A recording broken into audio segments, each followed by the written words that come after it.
Merry Christmas! Right about now, the Funk Soul Brother. Check it out now, the Funk Soul Brother. Right about now, the Funk Soul Brother. Check it out now, the Funk Soul Brother. Right about now, the Funk Soul Brother. Check it out now, the Funk Soul Brother. Right about now, the Funk Soul Brother. Right about now, about now, about now, about now. What's poppin', y'all? It's your man, Cowboy Bells. Welcome to another episode of Wisco Sports. That's right. As a Packer fan, I continue to salute my team every time we win a game. And this time, I'm thinking about this one and I'm like, we almost blew this game. And technically we had it going in the first half, and realistically Cleveland should have won this game. Cleveland was doing, we gave Baker Mayfield every single chance that we really had. And I honestly don't know how Cleveland didn't win this game. I really don't know. But honestly, the Packers have been the luckiest team, I think, really to date. I mean, I don't really know what else to think. Things are going great, for the Packers. We're right now 12-3 as we defeated the Cleveland Browns 24-22. They are now 7-8. Baker Mayfield, obviously, I'm not going to say he did terrific, but he did turn the ball over a lot, which, let's be real, that's not a thing you want to see. But, the Packers were able to really capitalize with a lot of the things in the first half. Obviously, before I go on with the stats, Aaron Rodgers officially passed Brett Favre. Obviously, Brett Favre surpassed Bart Starr for most touchdowns in passes in Packer history in front of the home crowd on Lambeau Field. Aaron Rodgers able to do the same thing on Christmas in front of the home crowd, I think, is the greatest deal. And to be honest, as a Packer fan, we are blessed that we're able to be given this. Having Brett Favre and Aaron Rodgers do what they do, I think, is just tremendous. So that obviously is the big deal. On the other hand, the game balls, I will give this one to Aaron Rodgers. Playing for adversity after getting his toe stepped on, kicked all over. He was doing everything humanly possible to get us this win. Davante Adams, another outstanding game, as well as Rasul Douglas, who had 2 interceptions. Kenny Clark obviously returned into action, and Aaron Jones did whatever we could. The best thing we saw was obviously this passing touchdown be broken. And, that's the best thing. And also, a big improvement by the special teams. After the previous 2 weeks, the special teams played like absolute garbage. And this time, we figured it out. So that's what matters. And also, turning the ball over as we forced not 1, not 2, not 3, but 4 interceptions on Baker Mayfield, as well as sacking him 5 times. It's great. Now, let's be honest. Even though we sacked him 5 times and turned the ball over 4 times, I'll be honest, the defense still played like absolute garbage. We could not contain anybody. The run game, especially Nick Chubb, was going all over us. Chunk plays was obviously how Cleveland was able to get into position to really come for anything. You got to run the D as a whole, and you got to let the foot off the gas. And, of course, free and outs have been a huge problem. We're not able to really come through. And the defense was the only problem coming into this game. They may have turned the ball over a bunch of times, but realistically, that's not what you want coming forward. Looking at the statistics for today's game, 24, 34, 202, just breaking over 200 yards and 3 touchdowns as well, and only 1 kneel, but that was the end of the game. Aaron Jones, 12 carries, 66 yards, and 5 catches for 21 yards. A.J. Dillon, 9 carries for 41 yards, as well as 3 catches for 15.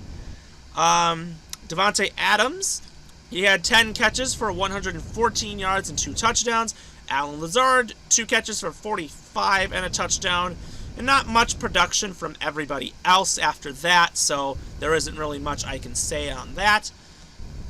On Cleveland's side, he went 21 out of 36, 222 yards, 2 touchdowns, and 4 interceptions. He got sacked 5 times for a total of 33 yards.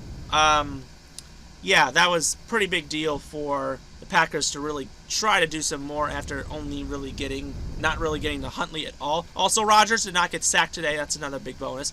Nick Chubb led the day on the ground and the air. 17 carries, 126 yards, and a touchdown, and 3 catches for 58 yards. Rashard Higgins had 5 catches, and also Dearness Johnson had 4 carries for 58 yards as well, and a catch for 8. Nick Chubb had 3 catches, obviously for 58 yards. Rashard Higgins, 5 for 58. Jarvis Landry, 4 for 55. Austin Hooper, 3 for 26. And Harrison Bryant was the one with the 1-yard touchdown, and Austin Schwartz had a 5-yard touchdown. Those were the 2 guys that got touchdowns today. On the defensive side, Devondre Campbell led the way, of course, with 13 total tackles, 12 of them being solo. Darnell Savage also had 8 total tackles as well. On the Cleveland side, MJ Stewart had a great day, 10 total tackles, 9 for Anthony Walker. On this day, Deshaun Gary had 2 sacks, Preston Smith with a sack, Galley, who just came off the practice squad due to some COVID cases being a problem, obviously another one. Dean Lowry, another sack. Obviously, all those were tackles for losses. And then on the day, Rasul Douglas had 2 interceptions. Chandon Sullivan also with an INT, and Darnell Savage also with an INT. Nager and Crosby both were 1 out of 1 for kicking. And Corey Bolaquez had 5 punts for 253 yards. Obviously, Packers could make Cleveland punt the game 1 time in today, so that was the only downfall. Looking at it, we have some great games coming up. Indianapolis and Arizona, that's going to be another great game tonight. Obviously, watch that.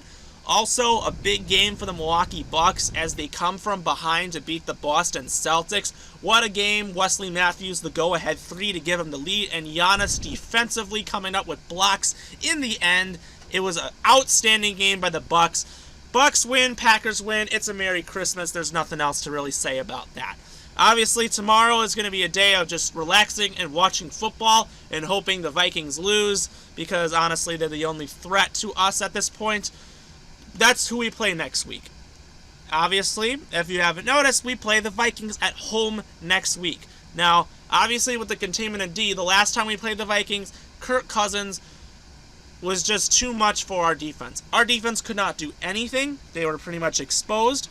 But the thing was, we were playing Baker Mayfield. And even though they had 5 sacks and 4 interceptions, they're not going to do that because Kirk Cousins is more an efficient passer than Baker Mayfield. Yes, I know. It's actually hard to say, but it's hard to believe. This will be a very, very tough game. Also, another reason why this will be a tough game for the Packers is because we also lost Ladarius Hamilton, Kevin King, and John Jamal Charles to COVID, which honestly I think 3 guys already getting it. I think this only means trouble, honestly, for the Packers. The COVID outbreak is probably about to happen pretty soon for the Packers organization, which obviously now is a really bad time to have it, especially against a team like the Vikings who's doing everything they can to get into the playoffs. They play the Rams tomorrow, so that should be a very great game, obviously, from both sides. Not too much, obviously. The Bears were eliminated last week, so they really have to play for nothing. But obviously, we need to win these more games because Dallas is a game. Well, if Dallas wins, they will be a game behind us.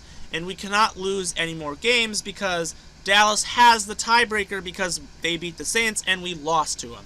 So, obviously, that's what makes more sense. We don't want Dallas to get the number 1 seed because they're not that good. They're like probably the most overrated team in the league this year. That's just to be honest. Even though we are pretty overrated too.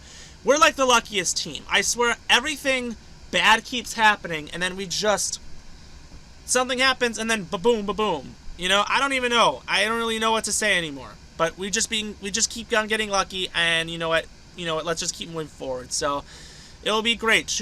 After this, 2 more weeks of regular season football in the new year of 2022. Crazy enough said then done.